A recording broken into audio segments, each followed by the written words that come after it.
ఎంతో గొప్ప పేరు తెచ్చుకున్నారు. దేశవ్యాప్తంగా ప్రపంచవ్యాప్తంగా మన తెలుగు డాక్టర్స్ కు చాలా గొప్ప పేరు వచ్చింది. We're very proud. ఇవాళ Hyderabad is becoming a medical hub. ముఖ్యంగా హైదరాబాద్ లో ఈరోజు ఎన్ని సూపర్ స్పెషాలిటీ హాస్పిటల్స్ వచ్చాయి. ఒక 1000 బెడెడ్ హాస్పిటల్ వచ్చిందంటే 4000 మందికి ఉపాధి దొరుకుతుంది డైరెక్ట్ గా. ఇండైరెక్ట్ గా అనదర్ 2-3,000 విల్ లివ్. సో అట్లా ఈరోజు any super speciality hospital in Hyderabad almost more than 50% of the patients are from all over India or must be from other countries. అట్లా ఎన్నో దేశ విదేశాల నుంచి ఈరోజు హైదరాబాద్కి వస్తున్నారంటే హైదరాబాద్ కాస్మోపాలిటన్ సిటీగా, Hyderabad development, Hyderabad culture, the best doctors, the best infrastructure Hyderabad లో ఉండడం అనేది నిజంగా మనందరికీ కూడా గర్వకారణం. ఇంకా ఇంకా బాగా ఎదగాలి. ఆ గతంలో మేము వైద్య ఆరోగ్య శాఖ మంత్రిగా బీఆర్ఎస్ ప్రభుత్వంలో పనిచేసినప్పుడు ఎన్నో రిఫార్మ్స్ కూడా తెచ్చాం. ఇంకా హెల్త్ డిపార్ట్మెంట్ బాగుండాలని 33 జిల్లాల్లో 33 మెడికల్ కాలేజీలు పెట్టాం. బహుశా మీరు చదువుకున్నప్పుడు there are only 4 or 5 medical colleges in the state of Telangana, in the Telangana region.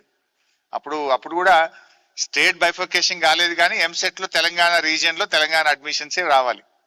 అప్పుడు ఓన్లీ నిజాం టైంలో పెట్టినటువంటి ఉస్మానియా, బ్రిటిష్ టైంలో పెట్టినటువంటి గాంధీ మెడికల్ కాలేజ్, ఫార్మర్స్ పెట్టుకున్నటువంటి Warangal Kakatiya medical college, except these 3 అసలు కాలేజీలే లేవు.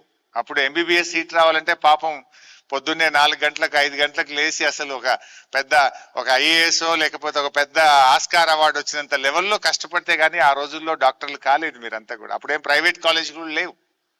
సో అటువంటిది మేము వైద్య విద్య అందుబాటులోకి రావాలి అని 33 మెడికల్ కాలేజీలు, గవర్నమెంట్ మెడికల్ కాలేజీలు తెలంగాణలో తేవడం జరిగింది in a span of 9.5 years.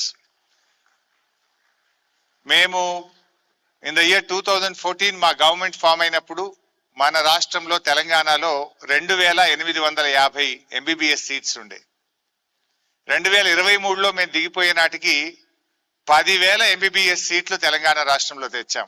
Telangana produces 10,000 doctors per annum. అసలు ఇండియాలో పర్ క్యాపిటాలో చూస్తే అత్యంత ధాన్యం ఉత్పత్తి చేసే రాష్ట్రం తెలంగాణ, అతి ఎక్కువ డాక్టర్లను పర్ క్యాపిటాలో ఉత్పత్తి చేసే రాష్ట్రం తెలంగాణ. ఈవెన్ దో వీఆర్ స్మాల్ geographically, population wise, but Telangana produces highest paddy produce, highest doctor produce. అలా గొప్పగా స్టేట్ ను మనం తీర్చిదిద్దుకున్నాం. Not only MBBS, PG seats కూడా 3 times పెంచాం. సూపర్ స్పెషాలిటీ సీట్స్ డబుల్ చేశాం. మరి డాక్టర్లే కాదు కదా, ఇక్కడ కావాలని 33 మెడికల్ కాలేజ్ కు అటాచ్డ్ నర్సింగ్ కాలేజెస్ తెచ్చాం, పారామెడికల్ కాలేజెస్ తెచ్చాం, పారామెడికల్ లో కూడా స్పెషలైజేషన్ తెచ్చాం. ఇట్లా అనేక రకాలుగా హెల్త్ హబ్ గా ఈ రాష్ట్రాన్ని తీర్చిదిద్దాలి. ఈ రాష్ట్ర ప్రజలకే కాదు, దేశ ప్రజలకు, ప్రపంచంలోని ఇతర దేశాలకు కూడా వైద్యం అందించే గొప్ప రాష్ట్రంగా ఈ తెలంగాణను తీర్చిదిద్దే ప్రయత్నం గతంలో చేశాం. హైదరాబాద్ లో మేమైతే, మా డాక్టర్ గారు ఉన్నారు ఇక్కడ, చాలా మంది నాతో కలిసి పనిచేసిన ఎంతో మంది డాక్టర్లు ఉన్నారు. మేము ఎప్పుడు చెప్పేవాడిని, కార్పొరేట్ తో ప్రభుత్వ ఆసుపత్రులు పోటీ పడాలి. మనం వి షుడ్ కాంపిటీట్ నథింగ్. మీ దగ్గర కెపాసిటీ లేక కాదు, మీ దగ్గర స్ట్రెంగ్త్ లేక కాదు. యూఆర్ ఇన్ఫాక్ట్ గవర్నమెంట్ సర్వీస్ లో ఉన్న వాళ్ళు more qualified, more exposure, more work చేసి ఉంటారు. మీకు ఏం కావాలో చెప్పండి, we should compete with private అని చెప్పేవాడిని నేను. I have satisfaction. నిజానికి ఎవరికి పదవి జీవితంలో శాశ్వతం కాదు, కానీ the work you do will give you immense satisfaction. నిజానికి నాకు కూడా ఎంతో తృప్తి ఉంటుంది. నేను ఒకసారి ముఖ్యమంత్రి గారితో మాట్లాడుతుంటే, నీకు ఏ పోర్ట్ఫోలియో కావాలి అంటే, నాకు హెల్త్ కావాలి అని అడిగి, ఐఎమ్ నాట్ ఎ డాక్టర్, నాకు హెల్త్ కావాలి అని అడిగి రిక్వెస్ట్ చేసి తీసుకున్నాం. అంటే మనకు నిజంగా పేదలకు సహాయం చేయగలిగినప్పుడు నీ ఆత్మకు, నీ గుండెకు ఎంతో సంతోషం కలుగుతుంది.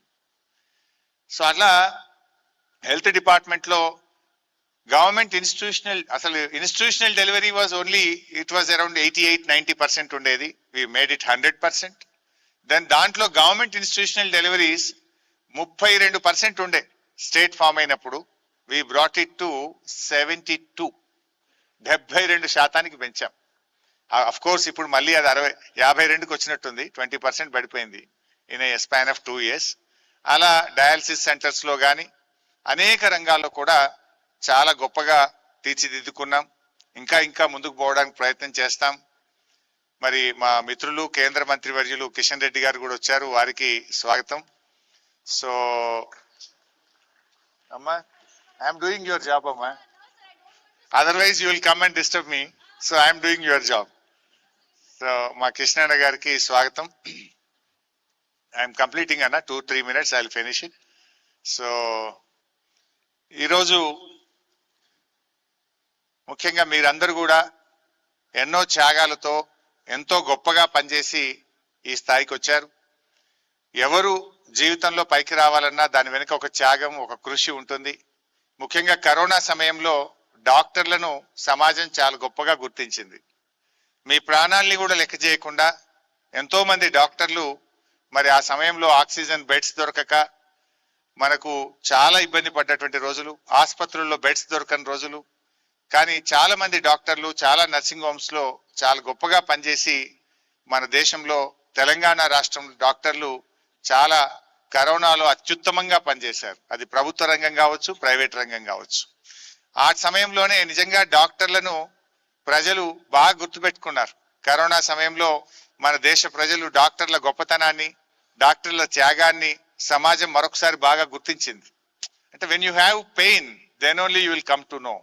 అదర్వైజ్ మనం ఏం చేస్తాం, జనరల్ గా రొటీన్ గా ఉంటుంటాం, మన పనిలో బిజీగా ఉంటాం. తన దాకా వస్తే గానీ